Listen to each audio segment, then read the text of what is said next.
A que ponto chegam as pessoas em pleno dia dos namorados, sozinha e sem ideia para gravar vídeo? Comendo chocolate, entrando em depressão e escutando forró.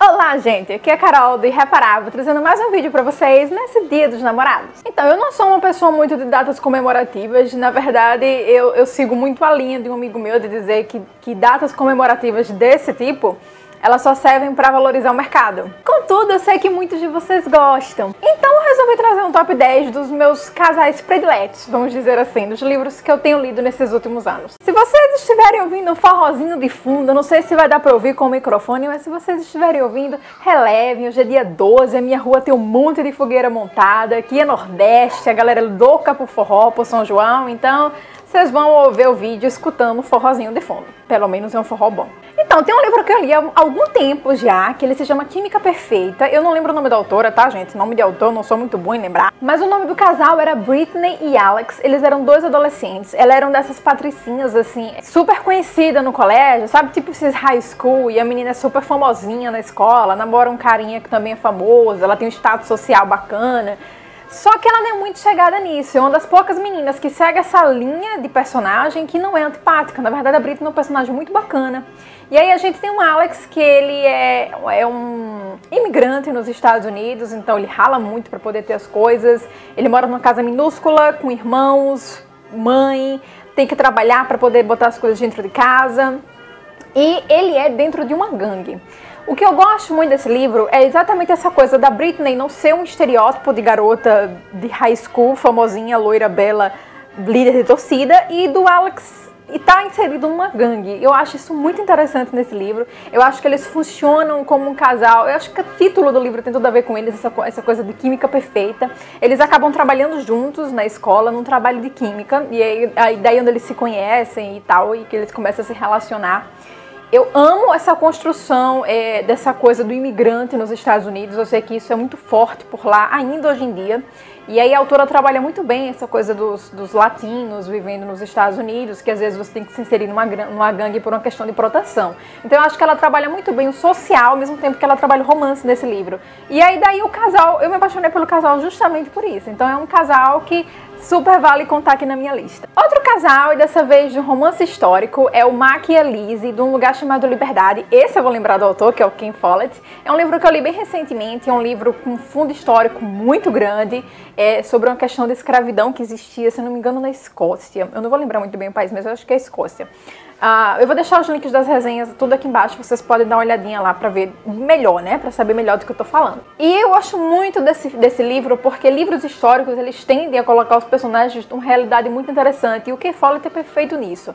Então ele insere os personagens em momentos diferentes, entendeu? Você conhece eles nas situações individuais de cada um, e os momentos que eles se encontram, os momentos que o autor sabe que vai ter que separá-los, porque nem tudo é perfeito, entendeu? E a realidade é uma coisa que o autor sabe descrever muito bem. Então, existem esses momentos deles se encontrarem, deles se separarem, essa vinda, a saída. E eu acho que isso, durante todo o livro, faz com que você vá criando uma afinidade muito grande a eles individualmente, porque eu acho que é importante o individual dos personagens nos livros, mesmo nos romances, e a eles como um casal. Então, tá aí, o Mac e a Lizzie. Aí aqui eu vou falar dois livros, eu vou roubar um pouquinho no meu top 10, tá? Mas eu vou inserir dois livros, que é O Mar da Tranquilidade e o Coisas que Ninguém Sabe. O Coisas que Ninguém Sabe dos meus autores é de um dos meus autores prediletos, que é o Alessandro Davenha. O Mar da Tranquilidade tem a Nastia e o Josh como casal. E o Coisas que Ninguém Sabe tem a Margarita, se eu não me engano, e o Júlio. Por que eu tô inserindo esses dois num contexto só? Porque aqui eu tô querendo levantar uma coisa de livros para adolescentes, tá? De jovens adultos, que eu acho que funciona, que o casal funciona muito bem.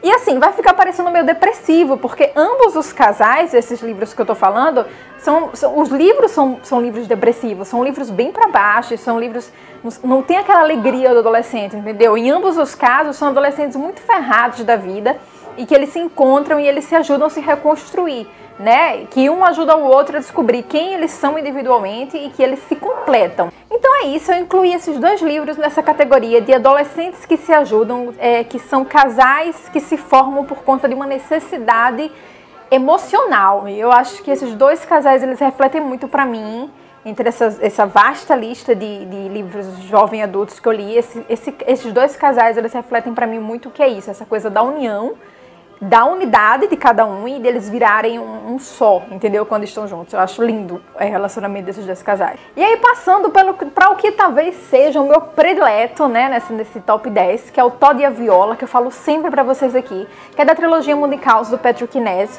Eu falo também muito dessa trilogia, tem até um vídeo sobre essa trilogia, eu vou deixar o link aqui no iCard. Mas o Todd e a Viola é aquele tipo de casal, eles são adolescentes também, tá, gente? Eles estão inseridos ali num mundo um tanto distópico, e eles estão em outro planeta, e eles estão lutando ali pela sobrevivência, mas é um casal de adolescentes que tem menos mimimi da história do planeta. Então eles estão ali um para o outro, sabe? Pau pra toda a obra. O Todd é um personagem incrível e eles crescem absurdamente no livro, tanto eles sozinhos como eles juntos. E é um casal que você não enxerga separado depois de um determinado tempo na história. E eu acho isso muito legal, porque o Patrick Ness, ele te faz afeiçoar de uma forma esse casal que você não vê Todd sem Viola, Viola sem Todd. Então, assim, eles fazem muito um pelo outro. São meninos muito novos mesmo, acho que na beira de 14, 15 anos, sabe?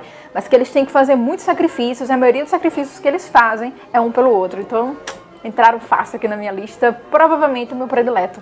E aí eu tenho a Sidney Ridgey de Maybe Someday, porque não poderia faltar a Colleen Hoover nessa lista. Sou apaixonada pela autora, é uma das minhas autoras prediletas modernas, da modernidade sim. Muita gente não curte a Colleen, eu nunca li um livro dela que eu não gostasse, apesar de que, assim, eu não leio as continuações da Colleen Hoover, tá? Eu não li a continuação de Métrica, eu não li aquela continuação de Um Caso Perdido, porque eu acho que não teve necessidade. Então, quando eu não vejo necessidade, eu não leio. Mas aí vai contar a história desse casal, que o Ridge tem uma particularidade muito interessante física, e ela trabalha isso de um jeito quase tátil na história, sabe? Ela coloca de um jeito tátil porque ele precisa que seja tátil, mas que o leitor enxerga dessa forma. Então ela vai criando uma tensão entre esse casal durante toda a narrativa.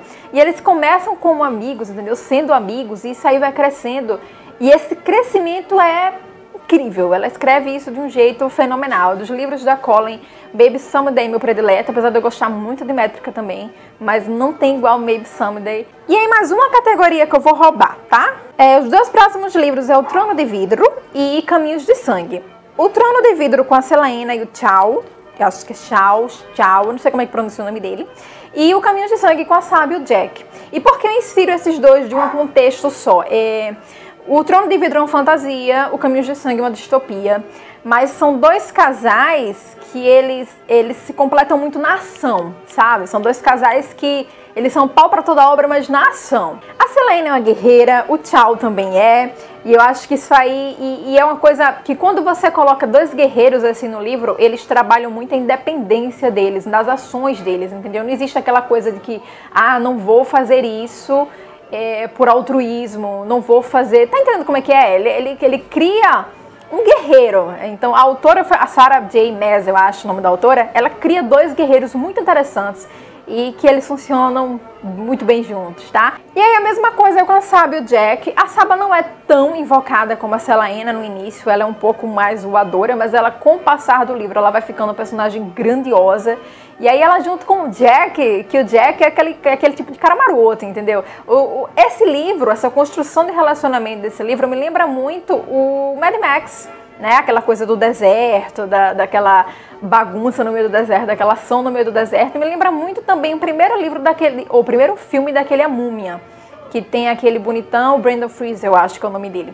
Então me lembra muito a construção do relacionamento, me lembra A Múmia, que é a construção da menina com o caçador, com o aventureiro lá, e a construção de livro, essa coisa do deserto, me lembra muito Mad Max. Então tanto o Caminhos de Sangue como o Trono de Vidro são dois livros que apresentam dois casais guerreiros e que eles conseguem fazer o certo independente de qualquer coisa, tá?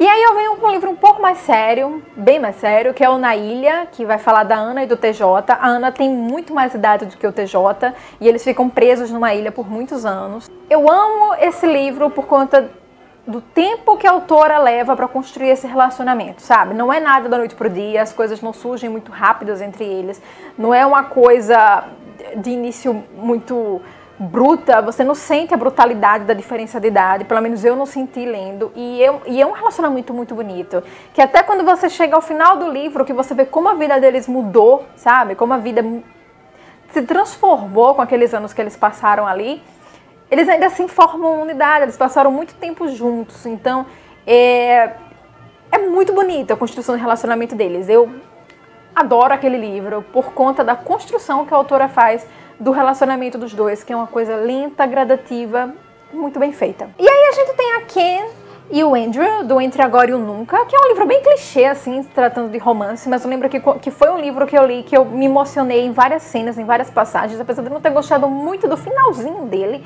mas eu acho que até a ponta que a autora dá uma reviravolta lá muito da doida, eu acho que era um dos meus new adults prediletos. Então eu amo a construção que ela faz dos dois personagens, tanto individualmente, que a gente sabe que os dois têm problemas, como quando eles se encontram e passam aquela viagem se ajudando. Tem essa coisa de viagem, que eu gosto muito de livros sobre viagem. Então eles vão se ajudando ali no meio do caminho e se conhecendo. E é uma coisa que vai ficando intensa com o passar do tempo. E eu gosto muito disso que ela faz, dessa intensidade que ela vai criando com o tempo nos dois personagens. Não preciso dizer que eu não comprei a continuação, não li a continuação. Eu achei completamente desnecessário a continuação desse livro. E aí vamos para a Puck e o Sean, da Corrida do Escorpião, porque Meg Zivater tem que estar nessa lista. Então, a Puck e o Sean, eles vão entrar nessa lista porque eles, calados, numa cena, você percebe como eles estão unidos. E eu acho isso incrível na escrita da Meg, nesse livro em específico. A Meg é incrível de qualquer jeito, também os meus autores prediletos. Mas nesse livro ela cria um relacionamento desses dois, que mesmo eles calados, gente, é incrível isso. Mesmo eles sem falar nada numa cena, eles se comunicam. E assim, eles não precisam falar para que o mundo saiba o que eles estão pensando. Principalmente eles dois, sabe? Então assim, eu amo esse casal porque a Meg é incrível escrevendo e construiu um casal perfeito. E aí, por último, eu vou trazer, na verdade, não é um casal, porque é um trio. Eu não gosto muito de trios, principalmente quando eles não são bem feitos. A maioria dos autores não sabe fazer esses trios românticos nos livros.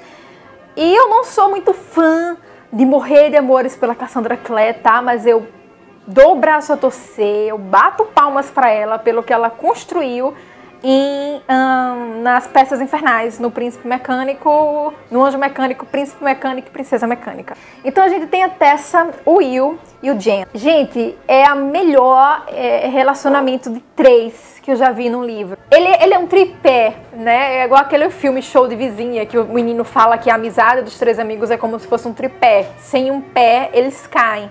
Então é exatamente o que ela conseguiu fazer nesse livro. É muito difícil a gente conseguir ler um livro onde tem dois caras para uma garota, duas garotas para um cara, e você não tem uma escolha. Normalmente a gente sempre pende para um lado. Eu, no primeiro livro, pendia para um, no segundo eu já pendi para outro, e o terceiro tá bagunçando meu coração. Então, assim, é um livro que ela construiu um relacionamento perfeito. Eu não gosto tanto da Cassandra Clare, eu até curto os livros dela. Eu gosto muito das Peças Infernais, que é essa série, mas eu acho que eu amo essa série justamente por conta do que ela fez com aqueles três personagens. Eles são muito bem criados e eles quando juntos assim, quando eles estão abdicando de coisas um pelos outros, tá? Não é um cara brigando por outro por uma menina, é um cara que ama o outro e os dois amam a mesma menina. Então isso é incrível, incrível, incrível. Pronto, gente, era essa a minha lista, meus 10 casais que eu acho que assim, eu amo. Tem vários outros, mas eu acho que esses são de coração. E vocês perceberam que eu falei muito na palavra unidade aqui nesse vídeo, porque eu acho que um relacionamento, num livro, ele passa uma segurança para o leitor de que aquilo é um relacionamento quando você enxerga uma unidade naquele casal. Então é isso, eu espero que vocês tenham gostado do vídeo. Eu não sou muito chegada a fazer esse tipo de vídeo assim, casais, romance, corações, mas eu espero mesmo que vocês tenham gostado. Agora eu vou voltar lá a comer o meu chocolate, ok? Que isso aqui é peça para pessoa sozinha no Dia dos Namorados, peça essencial para pessoa sozinha no Dia dos Namorados, enquanto vocês ficam aí do outro lado namorando. Beijo, até a próxima.